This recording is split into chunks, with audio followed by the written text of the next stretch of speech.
우리 함께 기도하겠습니다. 우리 이 시간 이 예배에 주님 임하셔서 우리의 한 주간의 삶을 다스려 주옵시고 또 이 한 주간 우리가 지었던 죄와 불순종과 연약함 용서하여 주옵시고 오늘의 예배를 통하여 새 힘과 또 새 능력 부어 주옵소서. 우리 함께 기도하며 예배 자리로 나가겠습니다. 기도하겠습니다.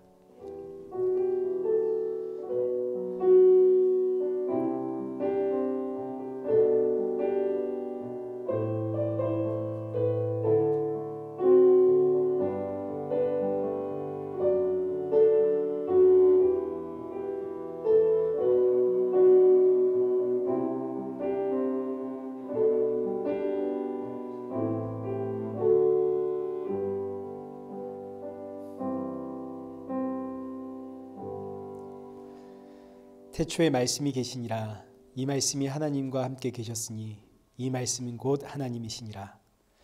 살아계신 하나님 아버지, 오늘도 우리를 예배의 자리로 인도하심에 감사드립니다. 예배를 통하여 날이 갈수록 주님 오실 그날, 주님께로 더욱 가까워가는 그날이 가까워졌음을 알고 더욱 나의 생명이신 예수님만 의지하며 살아가는 우리 성도들 되어지도록 성령의 충만함 부어 주옵소서. 예배의 모든 순서 주관하여 주옵시고 이 한 주도 시험에 들지 않도록 지켜 주옵시고 내 삶에서 일어나는 모든 일들을 통하여 십자가의 예수님께 더욱더 가까이 나아가는 우리 성도들 되어지도록 우리의 마음과 중심을 붙잡아 주옵소서. 예수님의 이름으로 기도드리옵나이다. 아멘. 우리 함께 신앙 고백하시겠습니다. 전능하사 천지를 만드신 하나님 아버지를 내가 믿사오며 그 외아들 우리 주 예수 그리스도를 믿사오니 이는 성령으로 잉태하사 동정녀 마리아에게 나시고 본디오 빌라도에게 고난을 받으사 십자가에 못 박혀 죽으시고 장사한 지 사흘 만에 죽은 자 가운데서 다시 살아나시며 하늘에 오르사 전능하신 하나님 우편에 앉아 계시다가 저리로서 산자와 죽은 자를 심판하러 오시리라. 성령을 믿사오며 거룩한 공예와 성도가 서로 교통하는 것과 죄를 사하여 주시는 것과 몸이 다시 사는 것과 영원히 사는 것을 믿사옵나이다. 아멘. 우리 교독문 제62번 우리 함께 교독하시겠습니다.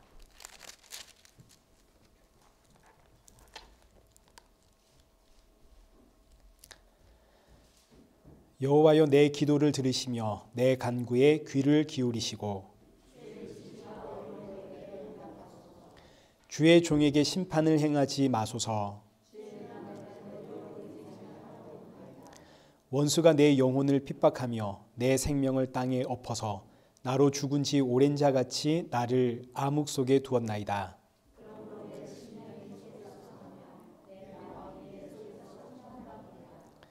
내가 옛날을 기억하고 주의 모든 행하신 것을 읊조리며 주의 손이 행하는 일을 생각하고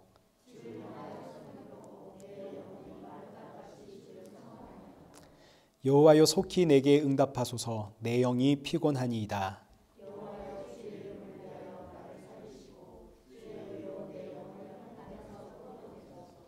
주의 인자하심으로 나의 원수들을 끊으시고 내 영혼을 괴롭게 하는 자를 다 멸하소서. 나는 주의 종이니이다. 아멘. 우리 찬송가 35장 우리 함께 찬양하시겠습니다.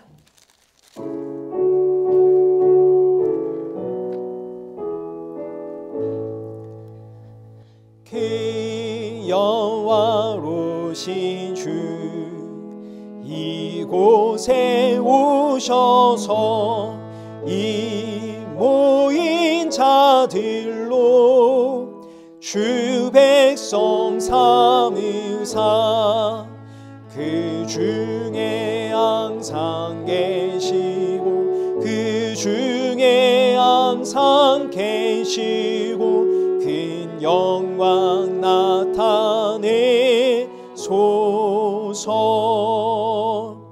이 백성 기도와 또 예물 드림이 향내와 같이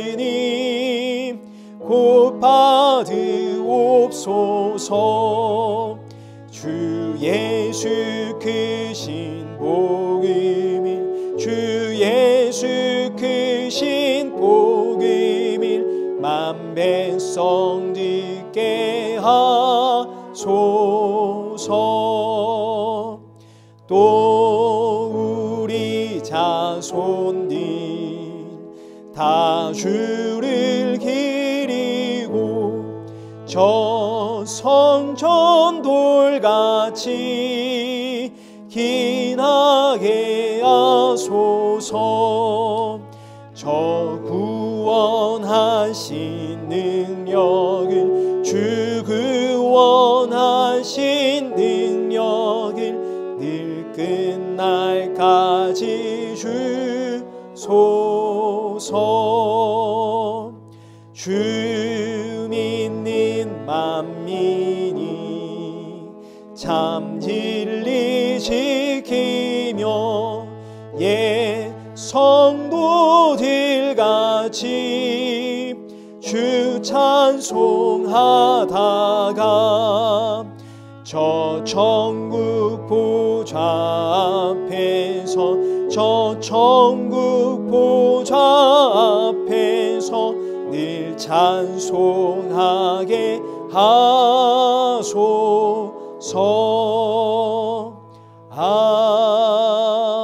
아멘. 우리 성경 봉독하시겠습니다. 우리 오늘 보실 말씀은 요한복음 14장 16절에서 31절. 우리 상당히 긴 본문인데 우리 그래도 이제 함께 다 읽도록 하겠습니다. 우리 한 절씩 읽겠습니다. 요한복음 14장 16절부터 31절입니다.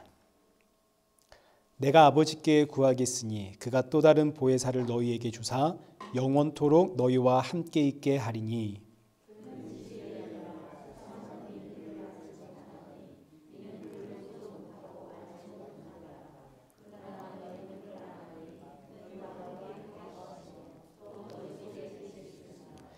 내가 너희를 고아와 같이 버려두지 아니하고 너희에게로 오리라.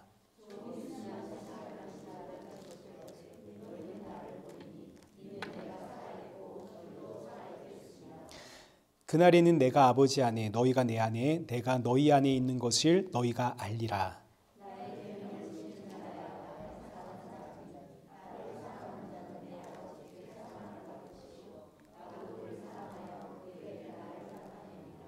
가룟신 아닌 유다가 이르되 주여 어찌하여 자기를 우리에게는 나타내시고 세상에는 아니하려 하시나이까.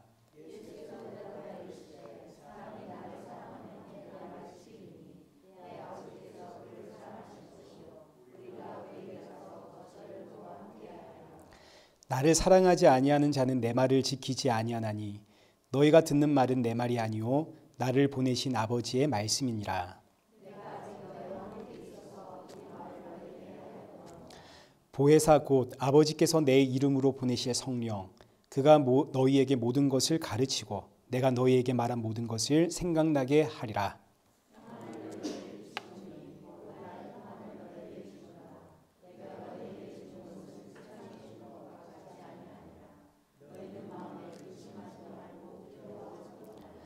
내가 갔다가 너희에게로 온다 하는 말을 너희가 들었나니 나를 사랑하였더라면 내가 아버지께로 감을 기뻐하였으리라. 아버지는 나보다 크심이라.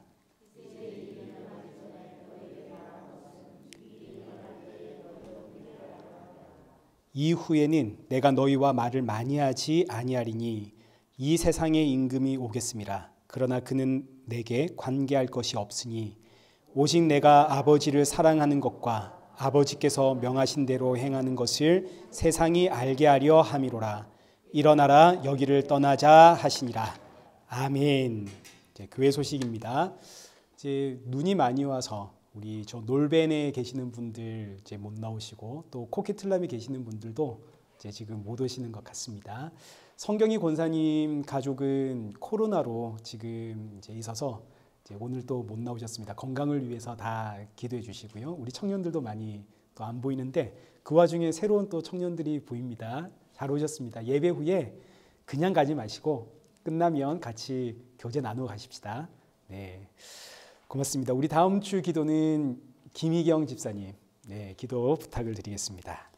우리 시간에는 은혜 아니면 살아갈 수가 없네 우리 찬양하시면서 준비하신 헌금 우리 봉헌하도록 할 텐데 우리 헌금 봉헌을 양영민 집사님 좀 부탁을 드릴까요? 네, 감사합니다.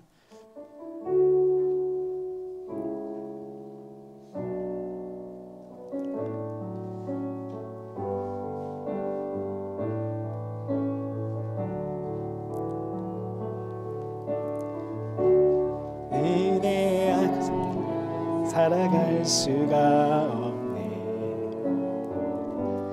호흡마저도 다 주의 것이니 세상 평안과 위로 내게 없어도 예수 오직 예수뿐이네. 크신 계획 다 볼 수도 없고 작은 고난에 지쳐도 주께 묶인 나의 모든 삶 버티고 견디게 하시네. 은혜 아니면 살아갈 수가 없네. 나의 모든 것 다 주께 맡기니 참된 평안과 위로 내게 주신 주 예수 오직 예수뿐이네. 기도하겠습니다. 살아계신 하나님 아버지 감사합니다. 이 시간 주님 앞에 또 빈손으로 나오지 않게 하심 감사합니다. 비록 우리가 드리는 것은 작은 예물이지만 그러나 이 예물을 준비할 때마다 날 위해 십자가의 제물이 되신 예수 그리스도를 기억하게 하시고 돌아가는 우리 성도들의 마음속에는 그 십자가의 보혈이 충만케 하여 주옵소서. 이 시간 말씀을 듣습니다. 주시는 그 말씀 통하여 우리의 모습을 다시 한번 돌아보고 점검하며 이 한 주도 예수님의 증인으로 살아가는 우리 성도들 되게 하여 주옵소서. 예수님의 이름으로 기도드리옵나이다. 아멘. 우리 오늘 본문은 요한복음 14장 16절에서 31절까지의 말씀입니다. 또 다른 보혜사 성령이라는 제목으로 오늘 본문의 말씀 우리 함께 살펴보도록 하겠습니다. 먼저 지난주에는 우리가 두 가지를 살펴보았는데 첫째는 여기 12절에 기록된 것처럼 나를 믿는 자는 내가 하는 일을 그도 할 것이요 또한 그보다 큰 일도 하리라. 여기서 그보다 큰 일이 뭐냐? 예수님께서 하신 일은 십자가의 죽으심으로 저와 여러분을 구원하신 일입니다. 이 땅에는 이 십자가의 사건보다 더 큰 일은 없습니다. 그런데도 예수님께서 나를 믿는 자는 내가 한 일보다 더 큰 일도 하리라. 이 말씀의 의미는 예수님의 십자가 사건은 시간과 공간의 제약을 받는 사건입니다. 2000년 전 유대인의 땅에서 일어난 사건이죠. 그러나 이제는 제자들을 통해서 이 놀라운 복음이 시간과 공간을 초월해 전달이 됩니다. 지금도 보십시오. 이 시간에도 복음은 시간과 공간을 초월해 전 세계에 전파되고 있습니다. 수많은 영혼들이 지금 이 시간에 복음을 듣고 있고 구원을 받고 있죠. 이런 의미에서 더 큰 일도 하리라입니다. 이 일을 위해서 저와 여러분이 부름을 먼저 받았다는 사실, 여러분 이거 꼭 기억하셔야 됩니다. 나이가 들수록 사람은 자연스럽게 기력도 빠지고 또 힘도 빠집니다. 그러다 보면 내가 이제 교회에서 무슨 일을 하랴, 이 나이에 내가 어떤 주의 일을 하랴, 이런 생각이 들기 쉽지만 그러나 우리가 그렇지가 않습니다. 우리가 나이가 들수록 오히려 더욱더 풍성하게 인생의 경험이 그만큼 쌓였기 때문에 더욱 담대히 예수님 증거할 수가 있습니다. 오히려 우리 젊을 때는 수많은 유혹들, 내 안에서 터져나오는 정욕과 욕망들, 그리고 세상에서 가지고 싶고 해보고 싶은, 이루고 싶은 그 여러 가지 일들로 인해서 내 안에서 일어나는 이 영적인 전쟁하느라 정신이 없습니다. 10대에는 열심히 공부하고 20대에는 직장 가지고 30대에 가정 이루고 40대에 자녀 양육하고 50대에 자녀들 독립시키고 60대가 되면 이제 주변에서 하나둘 하나님 품으로 돌아가기 시작하고 이렇게 산전수전 다 겪으면 나이가 들수록 더욱 분명해지는 건 뭔가요? 예수님뿐이죠. 인생의 지혜는 정말 예수님뿐이구나. 결국 예수님만 나와 함께 하셨고 나를 이끄시고 나를 붙드시고 정말 예수님만 남는구나. 그래서 나이가 들면 들수록 우리는 더 분명하고 확고한 예수님의 증인이 될 수 있습니다. 이제 저희 교회의 연령대를 보면 중간이 없습니다. 우리 청년들 10명 그리고 바로 이제 우리 60대 이상의 권사님 집사님 비율도 얼마나 좋은지 1대1 정말 딱 좋습니다. 예배 후 친교 시간에 우리 권사님 집사님들이 한 명씩만 우리 청년들 붙들고 아이고 이쁘다 이러면서 인생의 경험과 지혜가 되는 그 예수님 증거하기 딱 좋은 교회 아닙니까? 저희 교회가. 이런 의미에서 저희 교회는 할 일이 많습니다. 우리 권사님 집사님들 할 일이 많습니다. 자, 그리고 두 번째는 우리 기도에 대해서 살펴봤습니다. 여기 13절과 14절에 기록된 것처럼 너희가 내 이름으로 무엇이든지 내게 구하면 내가 행하리라. 예수님의 이름으로 무엇이든지 구하면 예수님이 행하십니다. 이때 무엇이든 구하면 내가 응답해 주겠다가 아니죠. 무엇이든지 구하면 내가 행하겠다. 예수님 뭘 행하시나요? 여기 16절에 내가 아버지께 구하여 누구를 주겠다? 또 다른 보혜사를 주겠다. 우리가 예수님의 이름으로 무엇이든지 구하면 예수님은 또 다른 보혜사를 주십니다. 성령님을 주신다는 이야기죠. 성령을 충만케 하겠다 이런 뜻입니다. 우리가 예수님의 이름으로 기도하는 것 자체가 이미 성령이 내 안에 임하셨기 때문에 일어나는 일입니다. 성령이 오셨기에 우리는 예수님의 이름으로 기도할 수 있습니다. 예수님의 이름으로 무엇이든지 기도하면 여기서 무엇이든지는 정말 말 그대로 무엇이든지입니다. 내 인생의 소원이 되었든 내가 간절히 바라고 원하는 그게 뭐가 됐든 그 모든 문제들을 위해 여러분 기도하십시오. 그러면 예수님이 뭘 주겠다? 성령의 충만을 주겠다. 그럼 성령의 충만이 뭐냐? 오늘 본문식으로 표현하자면 이 성령의 충만함이 바로 평안입니다. 여기 27절 보십시오. 평안을 너희에게 끼치노니 곧 나의 평안을 너희에게 주노라. 내가 너희에게 주는 것은 세상이 주는 것과 같이 아니하니라. 너희는 마음에 근심하지도 말고 두려워하지도 마라. 예수님의 이름으로 무엇이든지 기도하면 예수님이 우리 안에 성령의 충만함을 주시는데 이 성령의 충만함이 바로 평안입니다. 세상이 줄 수도 없고 세상이 알 수도 없는 평안.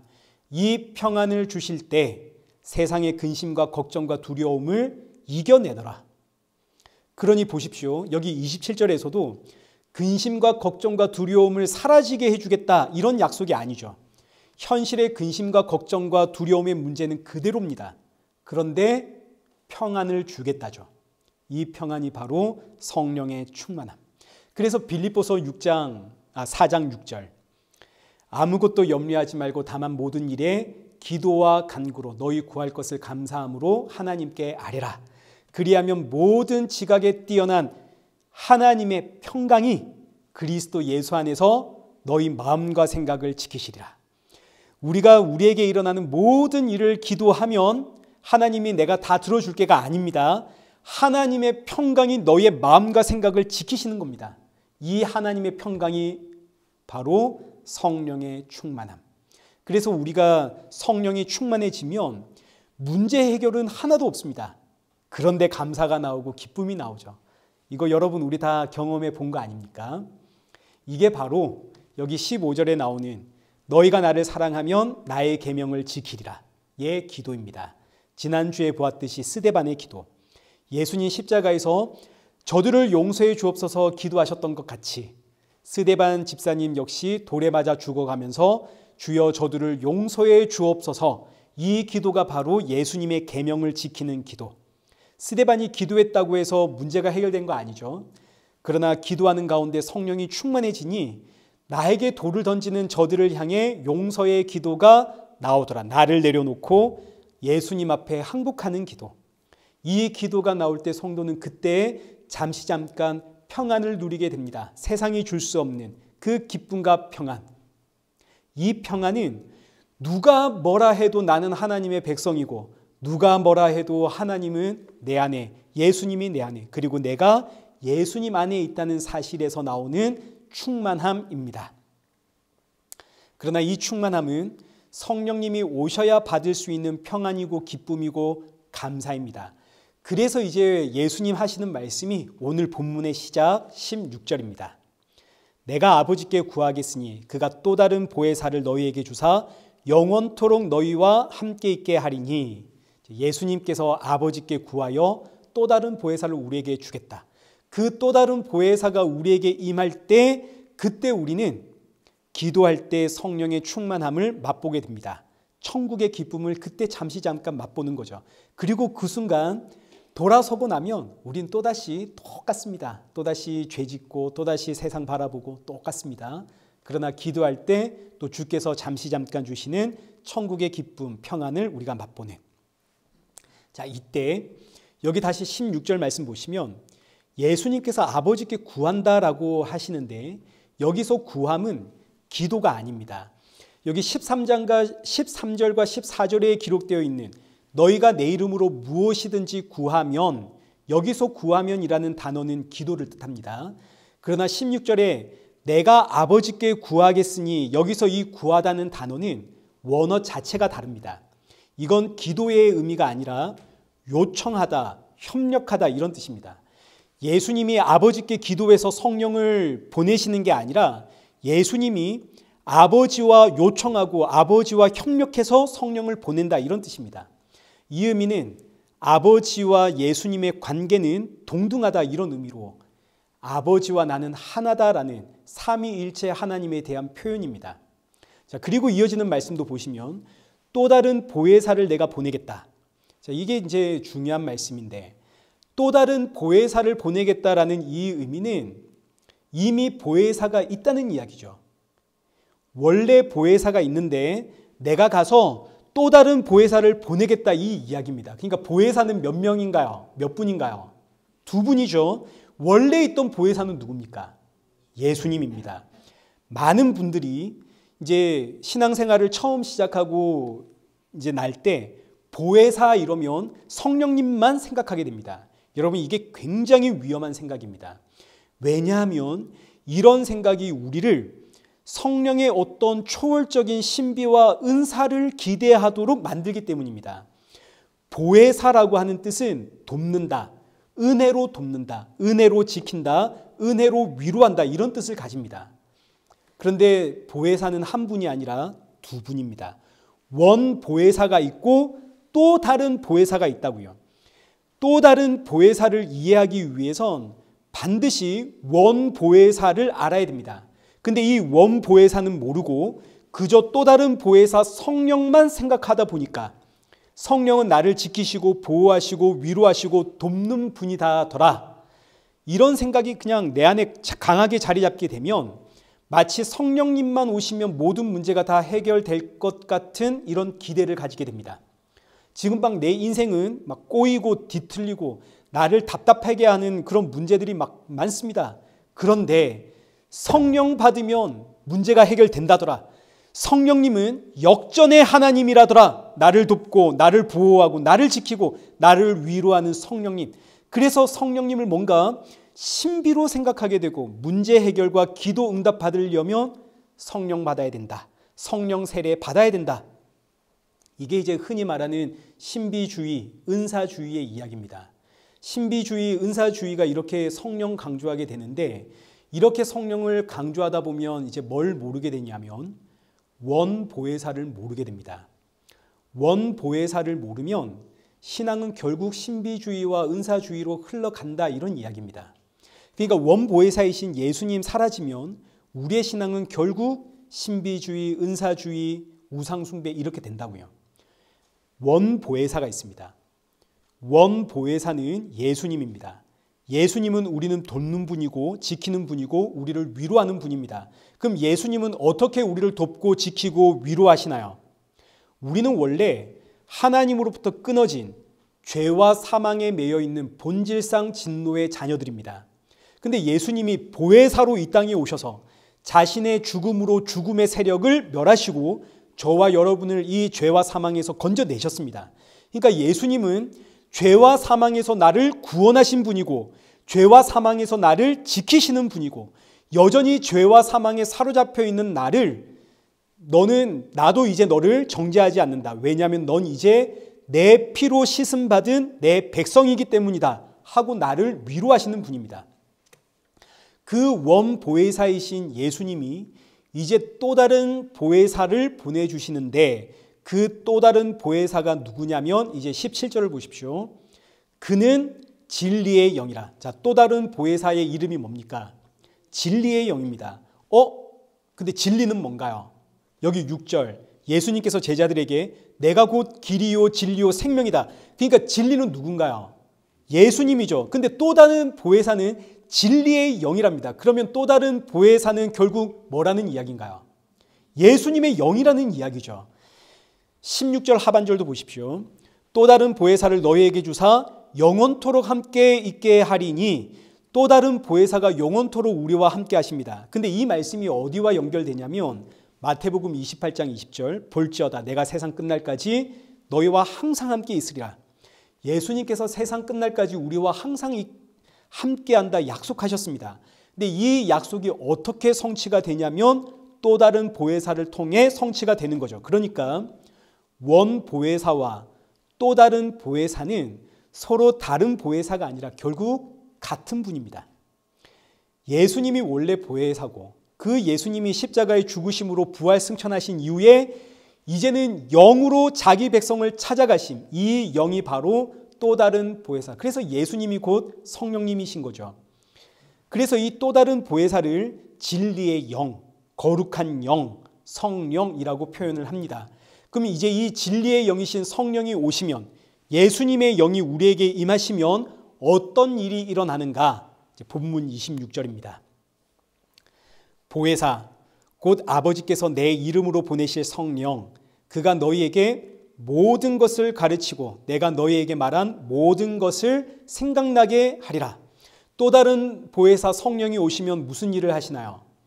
예수님이 가르치고 행하신 일들을 생각나게 하십니다.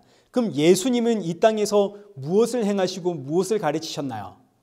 십자가죠.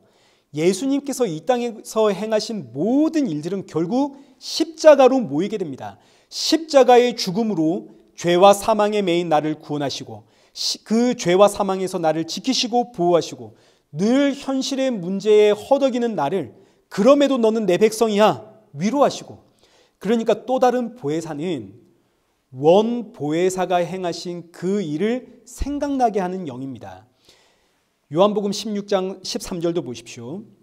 그러나 진리의 성령이 오시면 그가 너희를 모든 진리 가운데로 인도하리니 그가 내 영광을 나타내리라. 예수님의 영광이 뭡니까? 역시 십자가죠. 예수님의 영광은 십자가입니다. 그리고 이 땅의 모든 진리는 그것도 역시 십자가 아닙니까? 그래서 진리의 영이신 성령이 오시면 예수님의 영광이 되는 그 십자가의 의미가 무엇인가를 알게 해주는 겁니다. 십자가가 바로 죄와 사망에 매인 나를 구원하고 그 십자가가 나를 지키고 보호하고 위로하시는 하나님의 영광이구나. 이게 바로 진리구나. 자, 그러니 보십시오. 원보혜사이신 예수님을 모르면 우리의 신앙이 자꾸 어디로 흘러가냐면 신비와 은사로 흘러가는 겁니다. 성령이 오시면 나를 돕는데, 나를 지킨데, 나를 위로하신대. 야, 그러니 성령이 오시면 내 모든 문제 성령이 해결해 주시고 모든 위협에서 성령이 나를 지켜주시고 힘들 때 나를 돕고 성령 받자, 성령의 은사를 받자, 성령의 충만함으로 내 인생 역전하자. 성령이 오면 귀신 쫓아내고 병도 고치고 막힌 문제 해결되고 이렇게 나오게 되니까 똑같은 성령을 이야기하지만 이 신앙에서는 도무지 예수님 찾아볼 수가 없습니다. 그냥 이런 분들은 그냥 은사 이야기만 하게 되는 거죠. 예언, 방언, 병고침, 귀신 쫓아내는 축사, 축기. 그러니 여러분 항상 잊지 말고 기억하십시오. 또 다른 보혜사이신 성령은 원 보혜사이신 예수님이 하신 일을 생각하게 하시고 또 다른 보혜사 성령은 그 자체가 예수님의 영입니다. 그래서 성령이 임하면 땅끝까지 예수님의 증인이 되는 겁니다. 그리고 나서 이제 다시 17절 보십시오. 그는 진리의 영이라 세상은 능히 그를 받지 못하나니 이는 그를 알지도 못하고 보지도 못하고 알지도 못함이라. 그러나 너희는 그를 아나니 그는 너희와 함께 거하시며 또 너희 속에 계시겠습니다. 또 다른 보혜사 성령은 이 세상 모든 사람들에게 허락된 영이 아닙니다. 오직 하나님의 자기 백성들에게만 허락된 영입니다. 요한복음 6장 44절 보겠습니다. 나를 보내신 아버지께서 이끌지 아니하시면 아무도 내게 올 수 없나니 오는 그를 내가 마지막 날에 다시 살리리라. 성령은 하나님 아버지께서 이끄시는 자들에게만 임하는 영입니다. 요한복음 1장 12절도 보십시오. 영접하는 자 곧 그 이름을 믿는 자들에게는 하나님의 자녀가 되는 권세를 주셨으니 이는 혈통으로나 육종으로나 사람의 뜻으로 나지 아니하고 오직 하나님께로부터 난 자들이니라. 하나님께로부터 난 자들이 있습니다.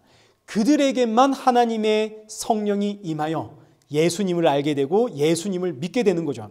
그러니까 믿음이라고 하는 것은 내가 믿겠다고 해서 믿어지는 것 아니고 내가 안 믿겠다고 해서 안 믿어지는 것이 아닙니다. 하나님께로 난 자는 믿고 싶지 않아도 그냥 믿어집니다. 어떻게 믿어지는가? 여기 17절 하반절에 있는 것처럼 성령이 나와 함께 내 속에 계시기에 이게 믿어지는 겁니다. 20절에 기록되어 있는 말씀처럼 그날에는, 여기서 그날은 성령이 나를 찾아오신 날입니다. 그날에는 내가 아버지 안에 너희가 내 안에 내가 너희 안에 있는 것을 너희가 알리라. 그래서 믿는 자는 그냥 믿어집니다. 이게 어렵지가 않습니다. 단지 내 모습이 아무리 보고 또 봐도 믿는 사람의 모습처럼 보이지가 않기 때문에 그래서 방황도 하고 좌절도 하고 난 아닌가 봐 절망도 하는 것이지 그렇다고 해서 안 믿고 있는 게 아닙니다.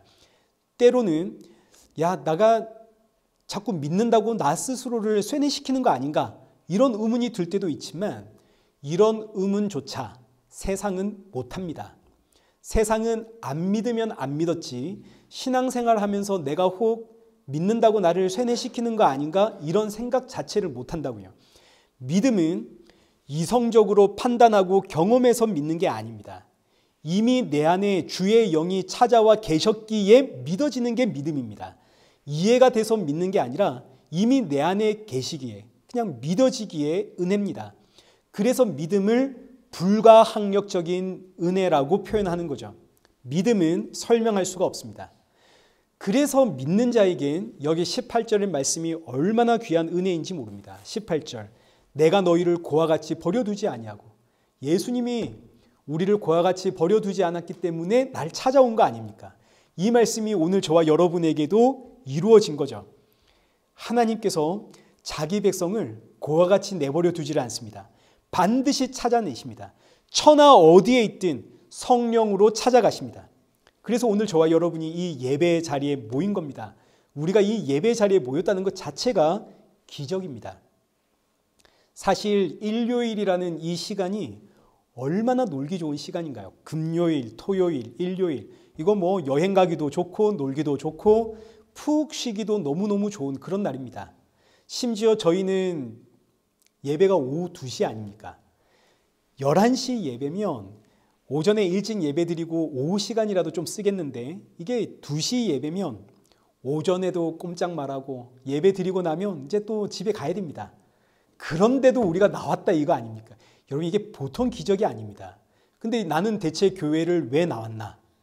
여기 이게 신비입니다. 교회는 주의 백성이 모이는 곳입니다.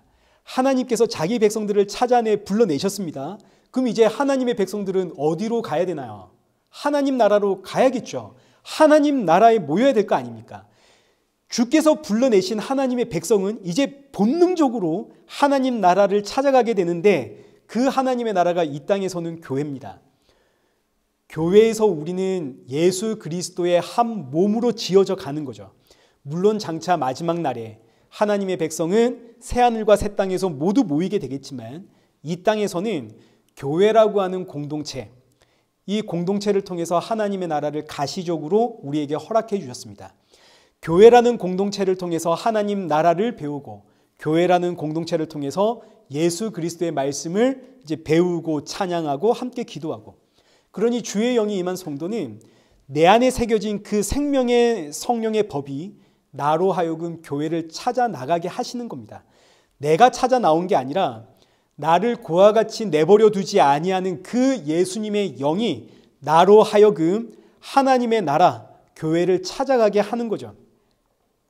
그래서 나도 모르게 일요일이 되면 이제 주섬주섬 챙겨서 교회에 나와 있는 겁니다. 이게 본능적으로 새겨진 거거든요. 그래서 오늘도 지금 우리 청년들 한 4명 왔는데 왜 안 나요? 사실 안 와도 되는데 이게 본능적으로 새겨진 겁니다. 우리 안에. 내 백성은 모여라 이거 아닙니까? 그러나 여러분, 모이는 것이 핵심은 아닙니다. 사실 하나님의 말씀을 듣는 게 사실은 핵심입니다. 2-3 사람이 모였어도 주의 말씀이 있는 곳이 교회거든요. 아무리 많이 모였어도 주의 말씀이 없으면 교회가 아닙니다. 그러니 우리는 때때로 여러 가지 이유를 가지고 교회를 떠날 수 있습니다. 교회라는 건물을 떠날 수는 있어도 예배의 자리를 떠나지는 못하죠. 어떤 방법이 되었든, 이제 그게 뭐 인터넷이 되었든 뭐가 되었든 어떤 방법으로든 예배 자리는 떠나지를 못합니다. 왜냐하면 이게 우리 안에 본능에 새겨진 법이거든요. 내 안에 새겨진 그 생명의 성령의 법이 예배를 통해 하나님의 나라에 서게 하는 겁니다. 내 안에 성령이 오셨고 성령은 진리의 영이라고 하셨습니다. 예수님이 길이요 진리요 생명이라는 사실을 성령이 알게 합니다. 내가 이제 다 알았습니다. 근데 우리는 왜 예배 자리에 모이나요? 그 이유는 첫째는 우리 방금 말한 것처럼 주께서 예배 자리, 이 하나님의 나라로 우리를 끌고 오심이고, 둘째는 내 안에 계시는 성령, 그 진리의 영이 이 진리의 부요함과 풍성함을 알도록 우리를 이끌어 이 예배 자리에 세우는 겁니다. 저와 여러분이 지금 교회에 나와서 말씀을 들을 때에 여러분이 말씀을 몰라서 여기 나와 있는 게 아닙니다. 우리가 다 압니다. 진리가 예수님이라는 거 우리가 다 알지 않습니까? 그럼 끝난 거 아닙니까? 예수님 믿고 구원받고 예수님 믿고 천국 가는 거 아닙니까? 다 압니다. 그러나 이 진리의 부요함을 누리라고, 진리가 주는 그 풍성함, 오늘 본문식으로 말하자면 진리 안에 담겨있는 그 평안을 주기 위해 성령님은 우리를 이 예배의 자리, 말씀의 자리로 끌고 나오십니다. 우리 고린도전서 13장 11절 한번 보십시오. 내가 어렸을 때에는 말하는 것이 어린아이와 같고 깨닫는 것이 어린아이와 같고 생각하는 것이 어린아이와 같다가 장성한 사람이 되어서 어린아이의 일을 버렸노라. 자, 이 말씀은 예수님 믿는 건 시작이고 이제 그 다음에 뭔가가 있구나, 이런 뜻이 아닙니다. 저와 여러분의 신앙과 믿음은 예수님이 전부입니다. 시작도 예수님이고 끝도 예수님입니다. 예수님을 알면 사실 우린 다 안 겁니다. 그러나 이 안에서도 어린아이와 같은 생각이 있다 이겁니다. 예수님을 똑같이 믿고 있지만 어린아이와 같이 믿는 자가 있고 장성한 분량만큼 믿는 자가 있다는 이야기죠. 그래서 에베소서 4장 13절에 우리가 다 하나님의 아들을 믿는 것과 아는 일에 하나가 되어 온전한 사람을 이루어 그리스도의 장성한 분량이 충만한 데까지 이르리니, 하나님의 아들이신 예수님을 믿는 것과 아는 것, 이게 신앙의 전부입니다. 그러나 이 안에 담겨있는 그 은혜의 풍성함을 아는 것은 사람들마다 차이가 있습니다. 그래서 여기 에베소서 3장 18절과 19절, 모든 성도는 지식에 넘치는 그리스도의 사랑을 알아 그 사랑의 너비와 길이와 높이와 깊이가 어떠한지를 깨달아서 하나님의 모든 충만으로 우리를 충만케 하시려는, 그래서 성령님이 우리를 이 예배 자리로 끌고 와서 주의 말씀을 듣게 하시는 겁니다. 그래서 주님, 지금 여러분 제가 하는 말씀들을 여러분이 몰라서 듣고 있는 게 아니죠. 알기에 더 배우는 겁니다. 알기에 그 은혜의 풍성함을 배우려고. 그렇게 오늘 저와 여러분이 이 교회에 나온 것 자체가 주일이 되면 습관적으로 어떤 방식으로든 예배의 자리를 찾아 나오는 이것 자체가 나를 고아와 같이 내버려 두지 아니하시는, 나를 찾아오신 성령님의 역사입니다. 자, 이제 19절 보겠습니다. 조금 있으면 세상은 다시 나를 보지 못할 것이로되 너희는 나를 보리니 이는 내가 살아있고 너희도 살아있겠음이라. 여기서 조금 있으면, 이 의미는 예수님 십자가의 죽음을 뜻하는 표현입니다. 예수님 십자가에 죽으시면 세상은 더 이상 예수님 볼 수가 없죠. 그러나 주의 백성은 예수님을 봅니다. 어떻게 보나요? 또 다른 보혜사 성령이 내 안에 오셨거든요. 성령이 임한 자는 예수님을 보는 자입니다. 성령이 임한 자는 예수님의 살아계심을 믿게 됩니다. 그래서 제가 기도할 때 종종 그 시작을 살아계신 하나님 하고 시작을 하죠. 살아계신 하나님. 저의 신앙 고백입니다. 하나님은 살아계신 하나님. 그 하나님이 여기 20절 말씀처럼 내 안에 계십니다. 저는 이 말씀이 그냥 너무너무 좋습니다. 내가 예수님 안에, 예수님이 내 안에. 얼마나 감동인지. 제가 뭐라고. 여러분, 제가 이렇게 앞에 서 있으면 굉장히 빤듯해 보이지만 제가 굉장히 못된 사람이거든요. 이기적이고 악하고 연약하고. 근데 이런 내가 예수님 안에, 예수님은 내 안에. 정말 이 말씀 자체가 너무너무 위로입니다. 그리고 나서 주시는 말씀이 21절. 나의 계명을 지키는 자라야 나를 사랑하는 자다. 예수님을 사랑하는 자는 예수님의 계명을 지킵니다. 이때 예수님의 계명은 서로 사랑하라입니다. 그러나 이 사랑은 우리가 생각하는 사랑이 아니라 사랑이신 예수님을 뜻합니다. 예수님을 전하는 것이 바로 예수님의 계명을 지키는 겁니다. 그러니까 예수님을 사랑하는 자는 예수님을 전하는 자입니다. 내가 아무리 사랑을 실천해서 저 사람을 위해 내가 오래 참고 용서하고 이해하고 섬기고 그 사람에게 봉사하고 충성해도 내가 그 사람에게 예수님 전하지 않으면 그 사람 예수님 압니까 모릅니까? 모릅니다. 그럼 내가 그 사람에게 주었던 사랑이 무슨 의미가 있나요? 그러니까 예수님의 계명을 지킨다는 의미는 사랑이신 예수님 전하는 겁니다. 그 예수님을 전하기 위해서 내가 오래 참고 용서하고 이해하고 섬기고 이런 행위들이 나오는 것이지. 그러나 이 예수님을 사랑하는 것 자체가 사람의 힘으로는 불가능한 일입니다. 예수님을 사랑하기 위해선 먼저 예수님이 나를 찾아와야 됩니다. 성령이 나를 찾아와야 되는 거죠. 또 다른 보혜사. 그래서 27절에 예수님께서 내가 너희에게 평안을 준다 하시는 겁니다. 이 평안이 바로 성령입니다. 또 다른 보혜사 성령. 성령님이 바로 평안. 평안이신 그 성령님이 나를 찾아올 때 그때 우리는 비로소 예수님 사랑하게 되고 예수님의 증인이 되는 거죠. 이 말씀이 사도행전 1장 18절에 성령이 임하면 땅끝까지 내 증인이 되리라 이 말씀과 똑같은 맥락입니다. 그리고 동시에 성령이 평안. 저와 여러분 안에 성령이 충만할 때 그때 우리는 평안을 누리는 겁니다. 그리고 나서 이제 28절.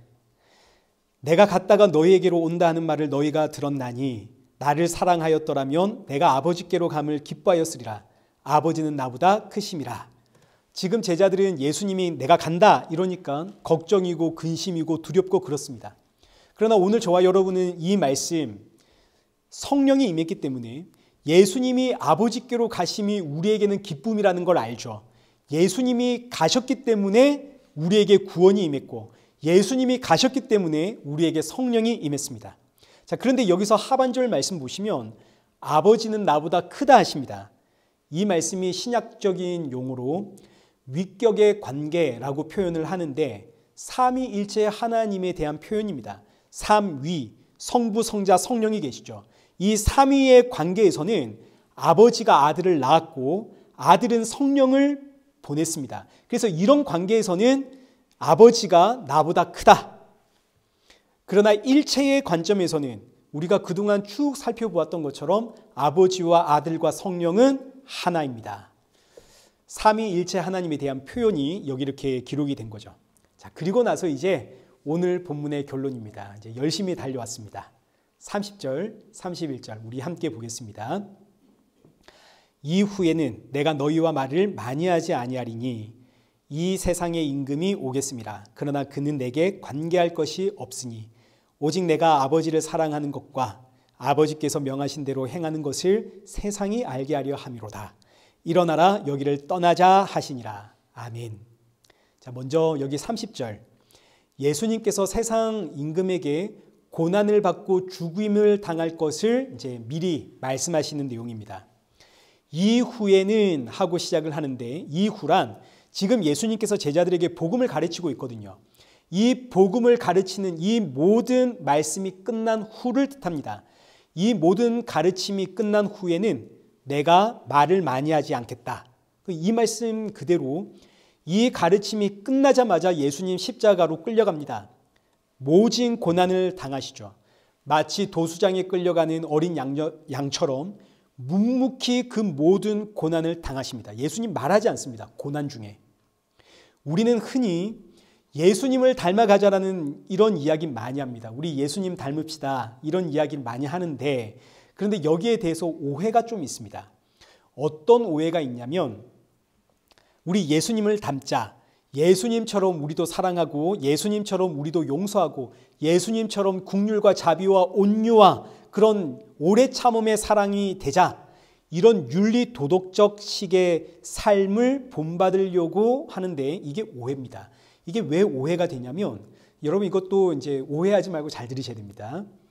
우리는 예수님과 같은 윤리 도덕적 분야에 있어서 예수님처럼 살 수가 없는 인생입니다. 이건 노력해서 되는 문제가 아닙니다.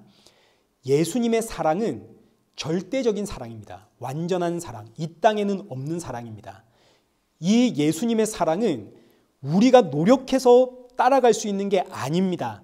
마찬가지 예수님의 용서도 완전한 용서고 절대적인 용서입니다.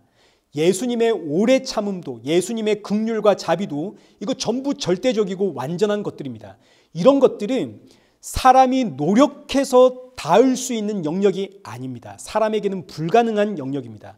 그러니까 예수님처럼 예수님 닮으려고 나도 용서하고 사랑하고 오래 참고 온유하고 자비롭고 이런 윤리 도덕적인 삶은 성경이 요구하는 예수님 닮아가는 모습과는 거리가 아주 멉니다.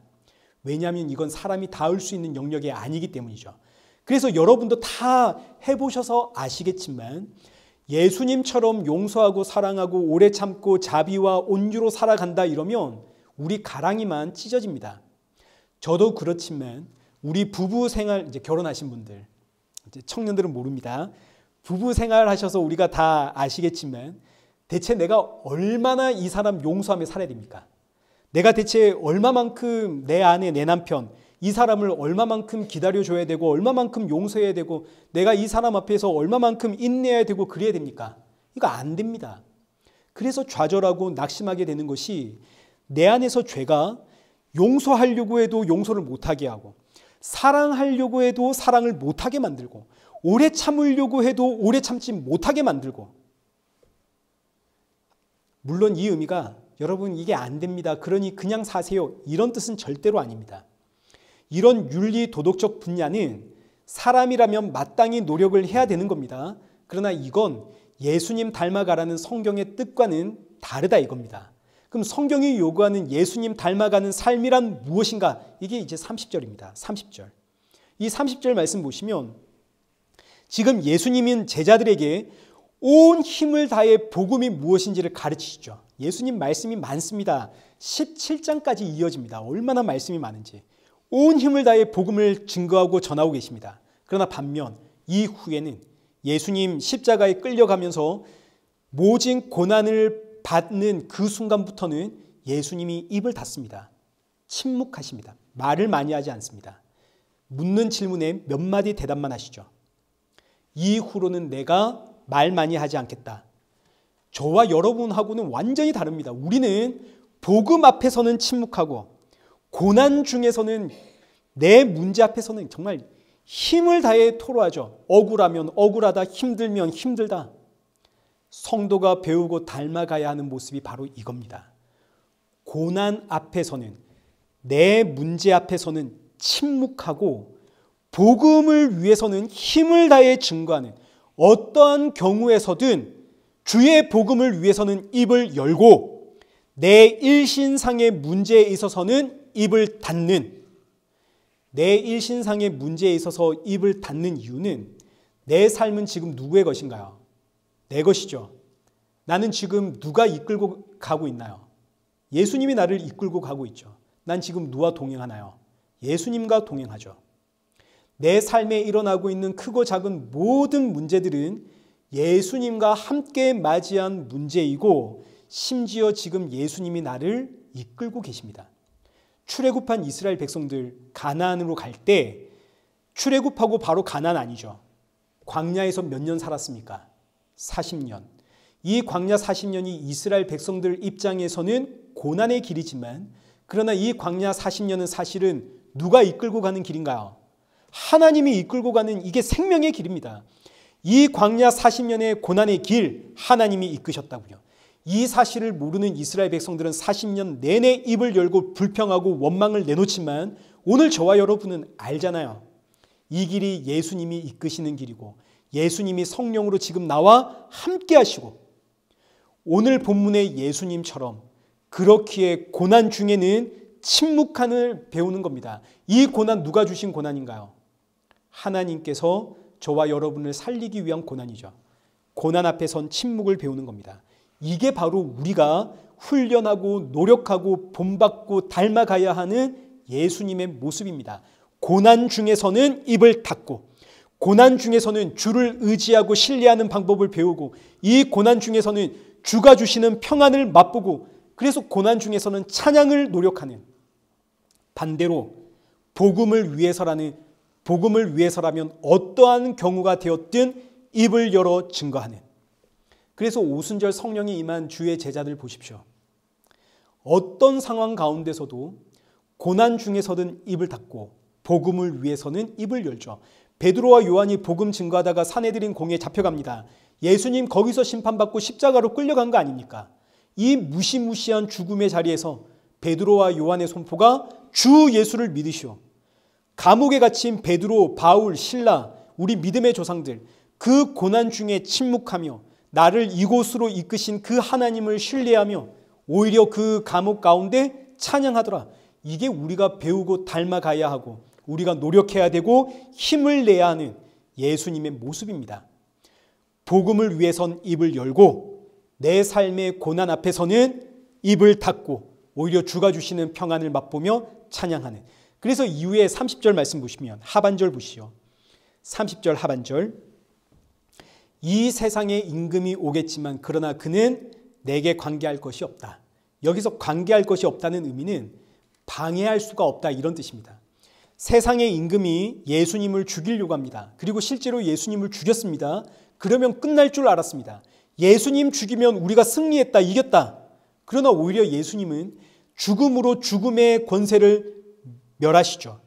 죽음으로 하나님의 뜻을 완전히 이루시기 때문에 예수님은 오히려 그 죽음 앞에서 다 이루었다 말씀을 하십니다. 저들이 나를 죽임으로 내 일을 막으려고 하지만 내 일, 자기 백성을 구원하시는 그 예수님의 일 그러나 이 세상은 막을 수가 없다. 방해할 수가 없다. 그리고 하시는 마지막 말씀 31절 일어나라 여기서 떠나자. 여기서 일어나라 여기를 떠나자 이 말씀은 아버지께서 명하신 그 일을 이루러 가자 이런 뜻이지 도망가자 이런 뜻은 아닙니다. 일어나라 이제 아버지께서 우리에게 맡기신 그 일을 하러 가자. 사탄은 죽음으로 우리를 방해하겠지만 그러나 그들의 일은 나와 관계할 것이 없다. 그들의 일은 나를 방해할 수가 없다. 일어나라 주의 일을 하러 가자. 이 말씀이 요한복음 16장 33절에서는 이렇게 표현이 되는 거죠. 이것을 너희에게 이르는 것은 너희로 내 안에서 평안을 누리게 하려 함이라. 세상에서는 너희가 환난을 당하나 담대하라. 내가 세상을 이겼노라. 내가 세상을 이겼노라. 이 말씀이 일어나라 여기를 떠나자. 일어나라 내가 세상을 이겼노라. 그러니 우리 주의 일을 하러 가자. 그리고 또 함께 주시는 말씀이 환난 중에 내가 평안 주겠다. 그래서 성도는 평안을 주시는 예수님이 지금 나와 함께 하시기에 환난 중에 침묵하며 오히려 기도하고 찬양하며 복음 앞에서는 주가 세상을 이겼다 선포하며 옆에 있는 우리 믿음의 동력자 지치고 힘들어하는 그 믿음의 동력자 손잡고 일어나라 우리 함께 이 사명하러 가자. 요한복음 14장이 이렇게 마무리를 합니다. 저와 여러분에게 주시는 말씀입니다. 사랑하는 성도 여러분 일어나십시오. 주께서 세상을 이겼습니다. 환난 가운데 평안 주시는 주가 우리와 함께 하십니다. 그 예수님이 우리와 함께하며 평안 주시기에 저와 여러분의 삶에 산적한 그 모든 고난 가운데 침묵하고 오히려 이 고난에서 평안을 주시는 그 예수님 계시기에 감사와 찬양을 외치며 복음을 위해서 힘을 다해 일어나 증거하는, 그렇게 우리 예수님 모습을 닮아가는 저와 여러분 되시기를 축원합니다. 우리 함께 찬양하겠습니다. 우리 찬양은 성령이 오셨네. 우리 오늘 본문의 말씀을 그대로 표현한 말씀입니다. 우리 함께 성령이 오셨네 찬양하겠습니다.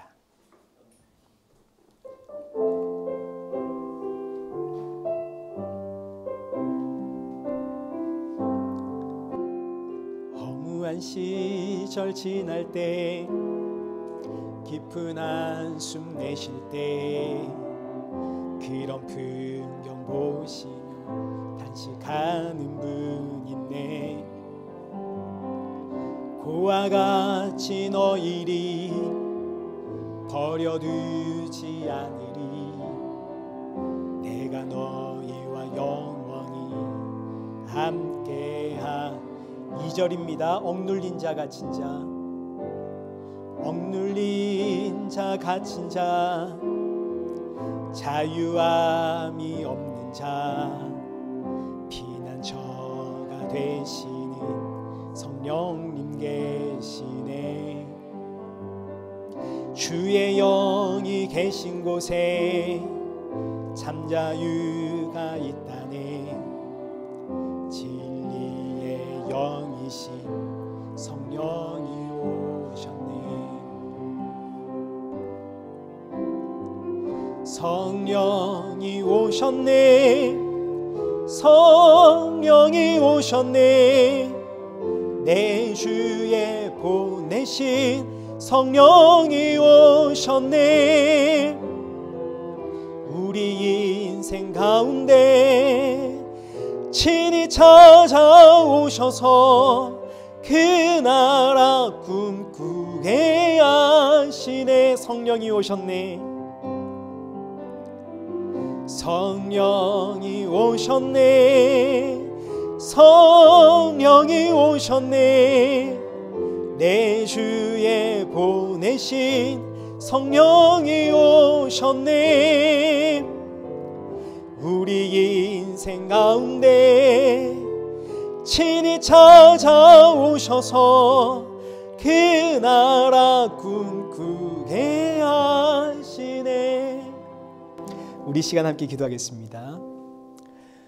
우리 주님은 저와 여러분을 고와 같이 버려두지 않으십니다. 또 다른 보혜사 성령으로 오셔서 우리를 생명의 길로 이끄십니다.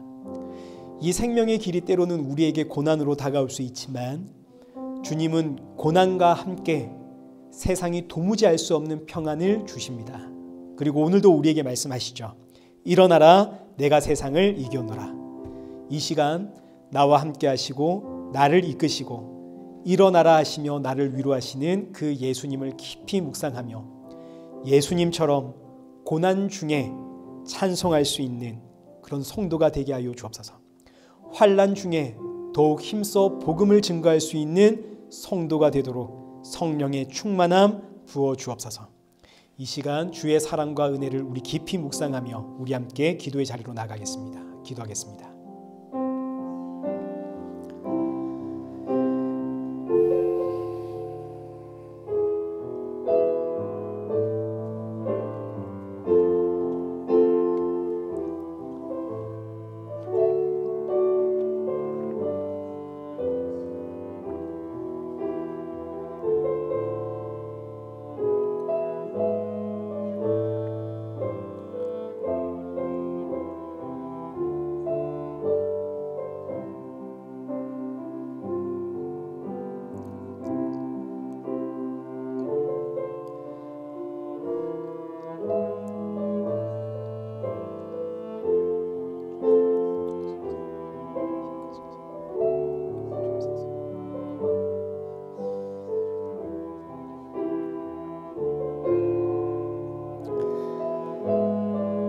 살아계신 하나님 아버지, 우리는 정말 주의 은혜로 이 복된 길, 생명의 길을 가고 있음에도 불구하고 여전히 만족함을 누리지 못하는 연약한 인생입니다.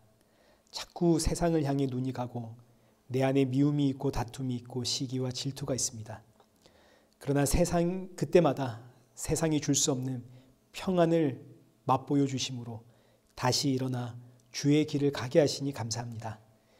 이제는 어린아이와 같은 모습을 버리고 고난 중에 감사하고 찬양할 수 있는 성도, 고난 중에 침묵하며 나를 이끄시는 주를 더욱 신뢰하는 그런 복된 성도가 되게 하여 주옵소서. 모든 상황 가운데 주가 주신 이 생명의 길을 증거하는 성도 되도록 우리의 마음과 중심을 붙잡아 성령의 충만함으로 채워 주옵소서. 오늘의 예배를 마치고 돌아가는 우리 사랑하는 성도들, 이 한 주도 힘써 우리 주를 닮아가게 하시고 또 주께서 주시는 사명을 잘 감당할 수 있도록 이 한 주도 인도하여 주옵소서. 예수님의 이름으로 기도드리옵나이다. 아멘. 이제는 우리 주 예수 그리스도의 은혜와 성부 하나님의 크신 사랑과 성령 하나님의 위로교통 충만하심이 세상을 이기신 예수님의 증인으로 주님 오실 그날까지 이 복음의 사명 감당하며 주 오실 그날을 사모하며 살아가는 우리 일회교회와 성도들과 온 세계 교회 머리머리 위에 이제로부터 영원토록 함께 있을지어다. 아멘.